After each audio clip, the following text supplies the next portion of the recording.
Welcome to Going Antiviral, the podcast for the IAS-USA, a professional continuing medical education organization focused on HIV and other viral diseases. I'm Dr. Michael Saag, professor of medicine and infectious diseases at the University of Alabama at Birmingham and volunteer member of the IAS-USA Board of Directors. Welcome to the Going Antiviral podcast. Today, January 6, 2025, we are speaking with Dr. Laura Cheever.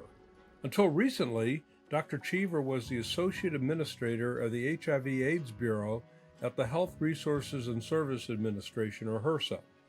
She joined HRSA in 1999 when she served as the National Director of the Ryan White AIDS Education and Training Center program. Prior to her time at HRSA, Dr. Cheever was an assistant professor at Johns Hopkins University, where she developed a regional HIV program to provide on-site HIV care in Maryland. Dr. Cheever is board certified in infectious diseases and continues to provide clinical care for patients with HIV.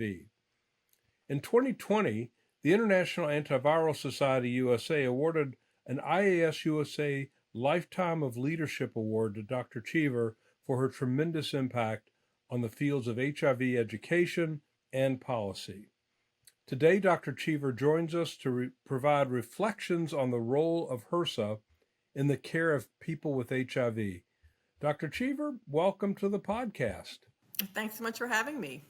Great. Well, let's kind of get started with just kind of a general sense of your background and how you ended up working at HRSA. Yes, so I was a junior faculty member at Johns Hopkins, and I was very interested in health equity and getting care to people.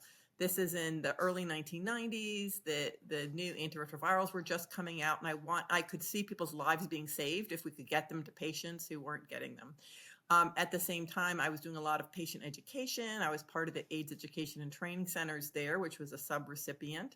I was on the Ryan White Planning Council. I was running a methadone program for women. So I had fingers in a lot of different pieces, including a SPINS grant around really using peer advocates for the first time at Johns Hopkins to engage patients in care. So I had a lot of different pieces there, funded through the Ryan White program. I didn't really think of it that way. But as things came together, I was very sort of Ryan White centered in what I was doing because I was trying to get care to people. Right. And so how did the opportunity just sort of spring up? It was 1999 or so, right? Yes, I ended up coming to HRSA in October of 1999. When the Ryan White program was first passed by Congress in 1990, it went to HRSA, or the organization existed before HRSA. So part of it went to the Bureau of Health Workforce. Part of it went to what is now the Bureau of Primary Health Care for the Part C programs. The Women, Infants, and Children's program went to the Maternal Child Health program at HRSA. So it was spread all across the agency, which meant for people receiving funds that they were, if you were receiving funding for more than one part of Ryan White, you were dealing with a completely different part of HRSA, and it was making people crazy.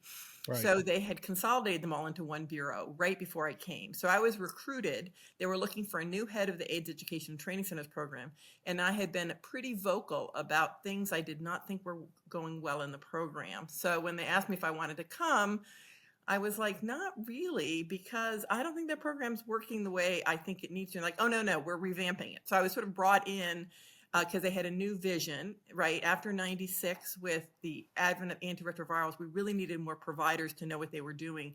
In the AETCs, based on the earlier models of HIV care, was very focused on case managers and people, were dying of HIV and managing all of that. So there was a change there. And with that, they wanted a change of leadership. Yeah, so it goes back to the old adage, be careful what you complain about. They may put you in charge of it. Yes, exactly. That's exactly what that was. Well, so speaking as a recipient of Ryan White funds through our clinic in Birmingham, your coming on board was really helpful at the field level, having a single point person. You and Lois Eldred were really majorly involved. Was Lois at HRSA before you got there? Was she part of your recruitment? So Lois, I came probably, I think, a year or so after I was there. I don't know the exact, but she came as the head of the Part C program. I think I'd already been there for a little while when she came, and I had known her and worked really closely with her at Johns Hopkins. So I was thrilled when she came, but I had little to do with the fact that she came. So you were able to work at HRSA more or less full time, but Mhm. also maintain a half day clinic or so at the what was then called, I guess, The Moore it was Clinic. a Moore Clinic, and now Yep. it's the John Bartlett Clinic. But Yep. um, yeah, and so you were able to continue that. Which how did that had to help you enormously as an administrator in the government to actually have feet on the ground in a real clinic. Yes, that was a great. It was great that I was able to do that. I had been when I first came to HRSA. That was one of my conditions. I'd be able to work there, and over the course of my 25 years at HRSA, I did it like 15 different ways. At one time, it was part of my job. Then it wasn't part of my job. It was administrative leave. Then I had to work 40 hours outside of the time I was in clinic. But they always allowed me to do it. Um, but it was very bureaucratic in terms of how it happened. It kept changing depending on where people were at HRSA in terms of what they wanted to allow. Right. So I'm just trying to orient everyone to the structure. So HRSA is part of a large, it's the big agency is Health and Human Services, the Humphrey Building in Washington, sort of right on the mall across from the Space Center, roughly, right? Right. And so in HHS, there's the Health Resource Services Administration, which is HRSA, Yep. and then under that is the HIV/AIDS Bureau. Correct. So Yeah. HRSA is an operating division of HHS, just like NIH or CDC or FDA is, or Indian Right. Health Service. Okay. So when you first started, your job was to what? Bring everything under one roof, make everything more comprehensible to the folks in the field? So when I first started, I was recruited. They already brought the bureau together, the HIV/AIDS Bureau, and I was recruited to run the AIDS Education and Training Centers program. So at that point in time, that program was very focused on having large conferences, largely for case managers. There wasn't a lot of sort of medical heft in the organization. So when I came in, I did things like required everyone to have a medical director and to not count the total number of people they trained, but to try to look at the impact of the people that they were training. So that sort of thing. Yeah. So I was part of an AETC or AIDS Education Training Mhm. Center. And you're right.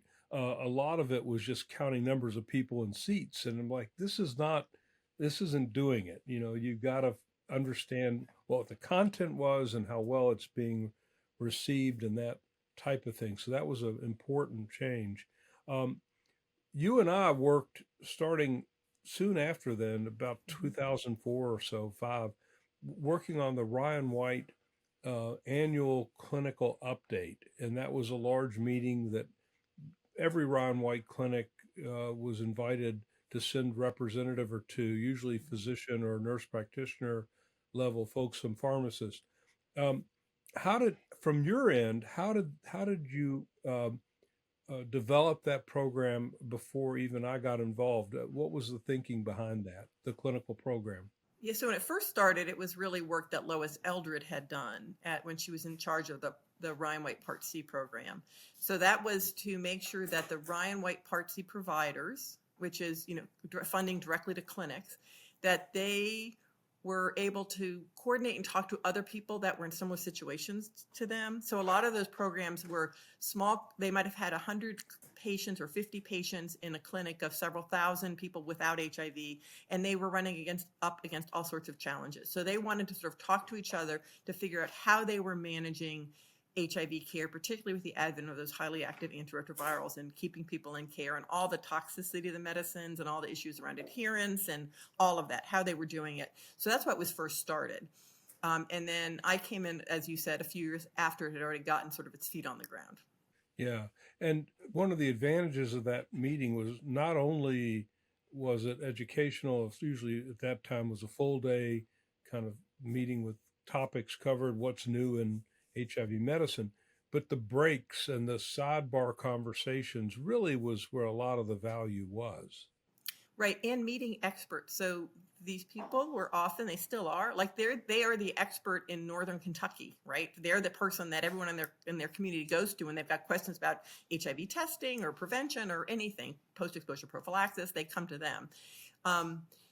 And for them to be able to really talk to the opinion leaders in the United States about what to do, all the questions they had about, they were reading that they should be doing X, Y, and Z, and it was literally impossible in their community to do those things. How were they going to do that? If you remember that the complications of managing, like I'm thinking, people when they were suffering from cryptococcal meningitis, and even maybe post-discharge, they were getting taps and this and that. So it was very important, I think, for them to be able to really talk about what is the best way to do it, and what is the way that they're going to be able to get it done. Right. So it was not only understanding the medical emerging facts, if you will, or what's new, but also implementation. How do you get it done? And how do you set up your clinic so that you can manage these things? Extremely helpful. I forget the exact number, but when we calculate the representation from the Ryan White clinics, be it Part C or the Part A or city-funded clinics, and those representatives, if you take the number of patients that are followed in those clinics for the people at the meeting, in other words, you have one or two from each clinic, right?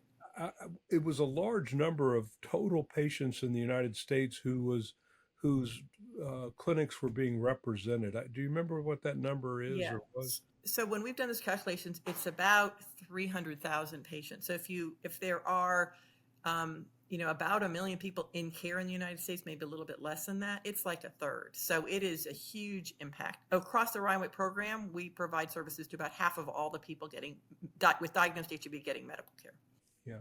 So you're sitting in the catbird seat, if you will, looking at the whole country in terms of clinics providing HIV care, and on one hand, on the other hand, the emergence of new information. How do you, from an administrative perspective, assure as best you can that the dollars for Ryan White are being used optimally and are in a realm of cutting edge medicine? What did you do to kind of make all that happen? Yeah, so we had, the first thing we did is really to make national quality measures. Quality measures didn't really exist for HIV care and treatment. So we worked really closely with the New York AIDS Institute through, initially they were working only with the Part C programs, and then became nationally really started helping us to do the kind of work they were doing in New York. Whenever we had a good idea, we'd look at, this was back in the day, you'd look at New York and they'd done it 10 years ago, right? So a little less true now than it used to be. There are a lot more places doing a lot of great work. But they had been looking at quality through something called HIVQual for years, and we helped them bring it into the Part C program. So then across the country, we could see at a clinic by clinic level how things were going. But we didn't have really a national snapshot until we started our client level data. And that was started under my predecessor, Deborah Parham-Hobson. And then I really took over. The first time we published data was our 2010 data, where we were able to look nationally at what was viral suppression if we looked at every deduplicated patient in the Ryan White program in the country. Yeah. And so what that required was data collection, and you set up a centralized reporting system. I forget the name of it, because we had an exception because we had an electronic health record way back. What was the name of that program again? Well, so there's CAREWare, which many people use for quality. But when we developed that national data set, people could use whatever they wanted, and they would submit a flattened HTML file to us. They would do this sort of technical thing, but they could download it from their medical record or do it in a lot of different ways. And we're still doing that. We need to move on to the next. I would say data modernization is work I've left undone. We've started it, but haven't really hopped in with both feet yet. Yeah, but that was extremely helpful. When the CAREWare first came out, or these requirements to report, I got concerned because we already had a system that was producing all those metrics. And the thought of setting up a parallel program with CAREWare felt uncomfortable, but you guys were very responsive and say, yeah, just send us that flat file and that should work. And it did work. So thank you for that.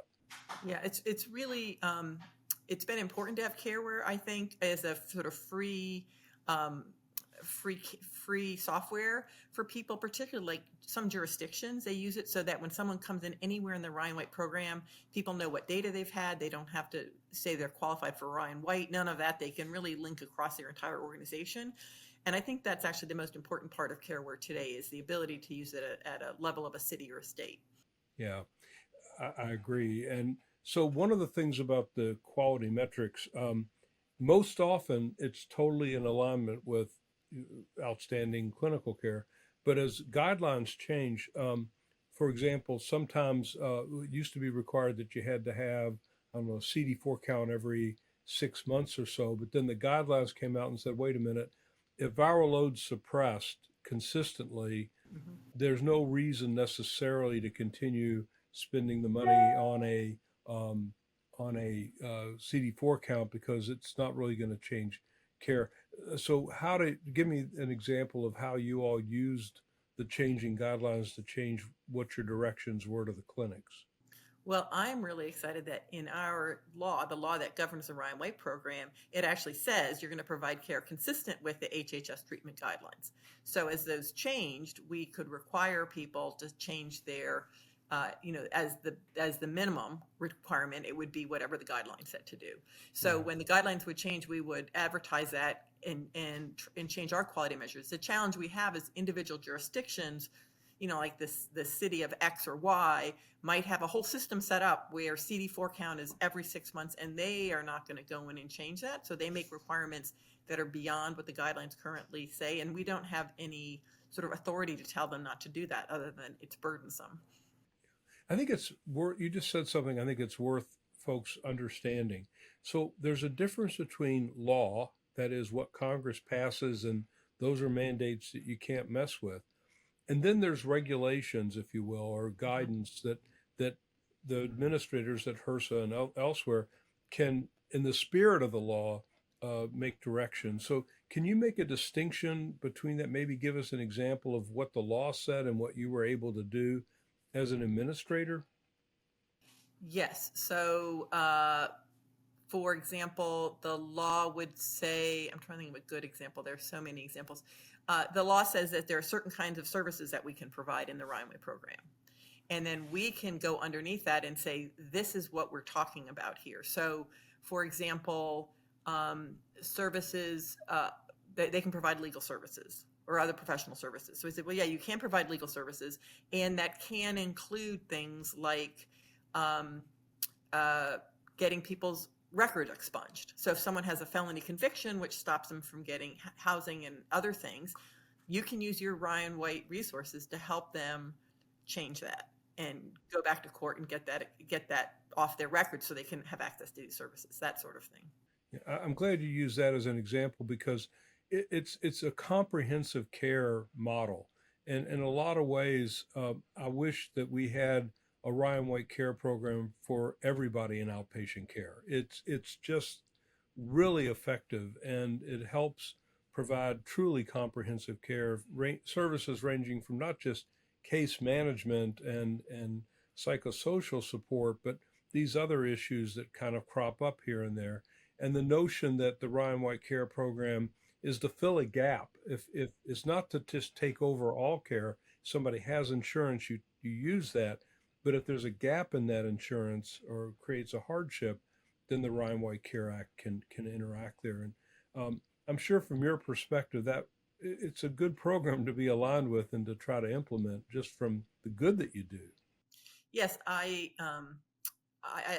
said this before. I came to HRSA for 3 to 5 years. I thought, let's get the AETCs kind of, more medically oriented, and then I'd go do something else in my career.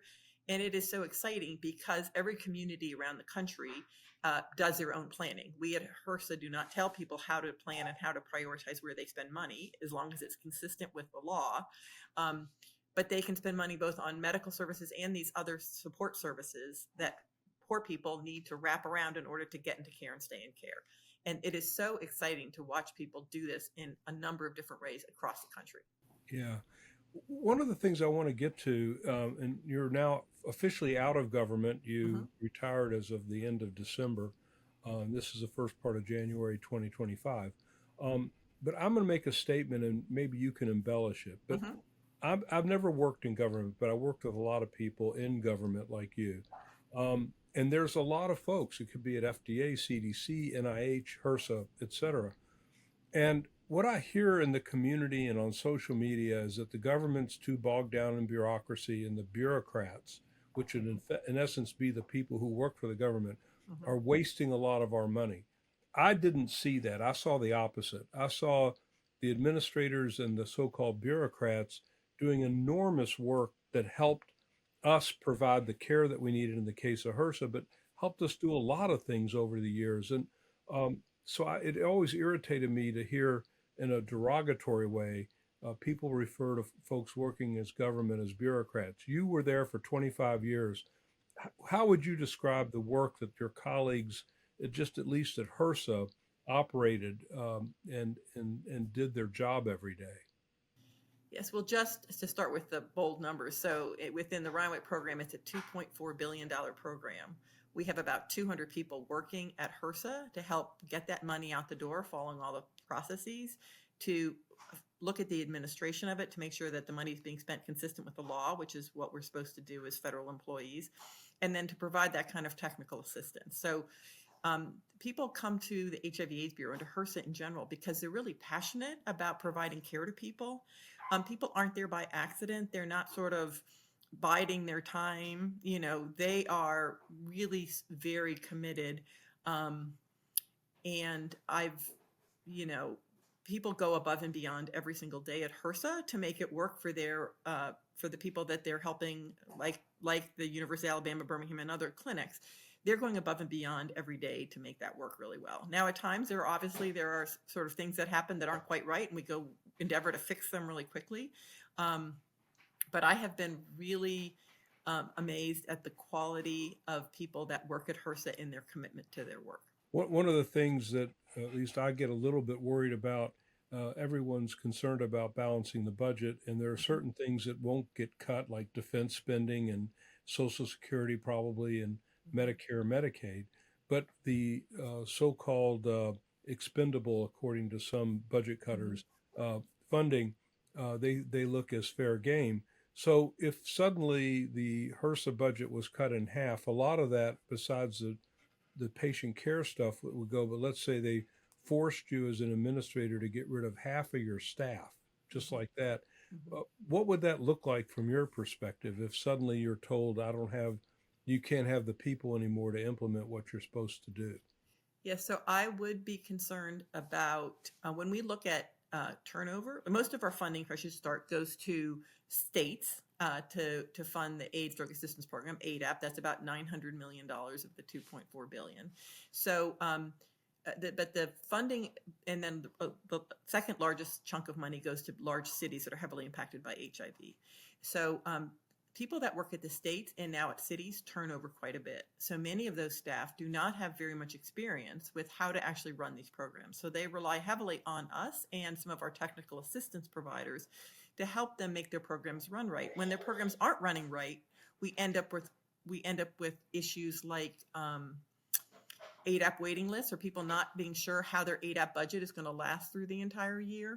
So it's really important that we have people that know what they're doing at the state level doing that work, and they rely heavily on our staff. So I would be concerned about those sorts of things happening where people at the states uh, aren't getting the support they need from HRSA to do their jobs well. Yeah, you just reminded me when you mentioned ADAP waiting lists, that was kind of sent a shiver because that was a problem with a lot of our states, including Alabama. We got through it, and one of the creative ways that I think your team came up with was when you started doing the math. You figured, well, instead of just paying for antiretroviral therapy, we could take the same money or a lot, maybe less, and purchase some degree of private insurance for them that would end up covering the money for drugs, but then a lot more. Um, do you remember those days when you guys came up with that idea and checking it out legally and then getting it implemented? Yes, that the ability to purchase insurance has been a huge savings to ADAPs. Because if you think it's got to be cost effective, meaning You've got to be able to access all of the drugs. Instead of directly purchasing drugs, you got to be able to purchase insurance and have it be less expensive or equally expensive. And we've helped people figure out how to do that, how to make those calculations. And when the Affordable Care Act came along, and then we've had marketplaces, it really opened that up to a lot of states that might not have had a sort of high risk insurance pool, for example. Yeah, and I think that could be one of the most profound changes that happened, at least from my perspective, during your tenure. That was a real game changer for a lot of folks. The time is moving quickly. I wanted to kind of get your impression of one Mm-hmm. other issue, Yep. and that is that you came in there in 1999, so you've been through several different administrations, starting Clinton to George W. Bush to Obama, Trump, Mm-hmm. Biden, and now for the future will be with the next Trump administration.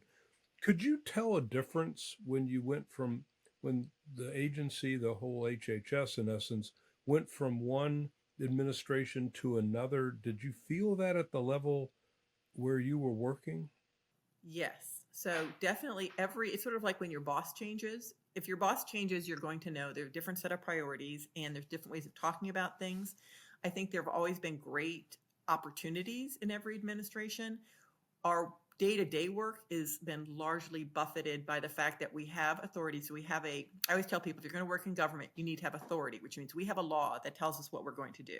And then we have an appropriation. We have money from Congress, and they tell us to spend this money to implement this law. So that does not change depending on the administration.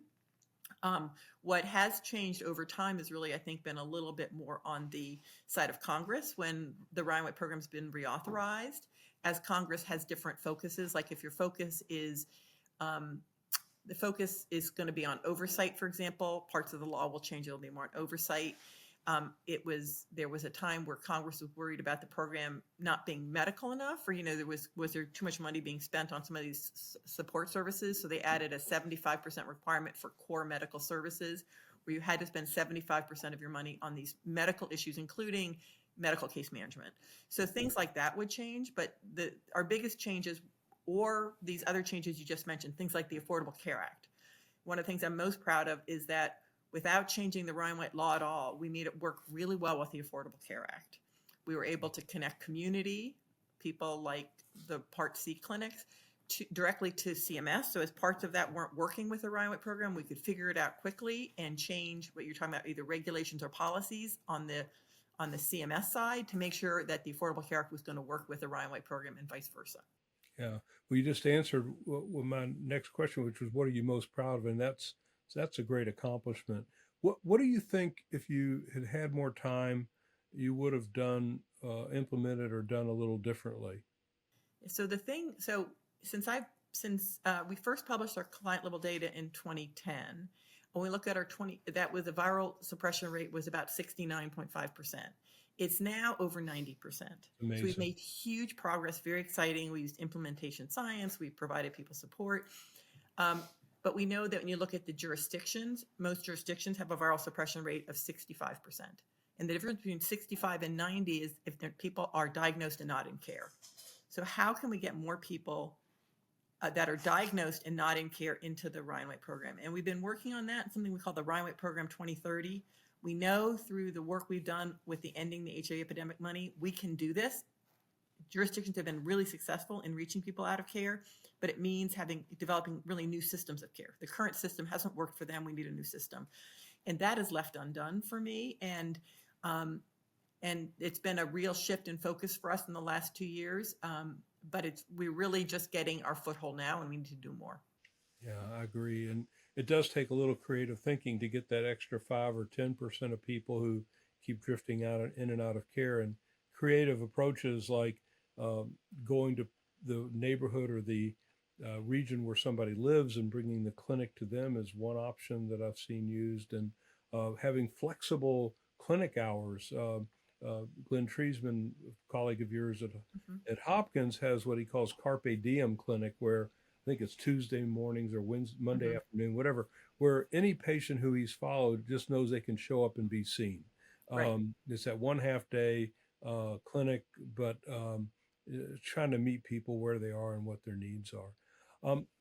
Just looking into a crystal ball outside of maybe even HRSA and Ryan White, what do you think is going to happen over the next decade with HIV care? What do you hope happens? Well, of course, you always hope that there's going to be some sort of really long-term treatment or cure. But short of that, because I'm not sure that's going to happen in the next decade, I think if we can really get long-acting agents in a really usable form that works for people, I think that could be a game changer for people that are just chronically homeless or otherwise have major mental health or substance use disorder challenges.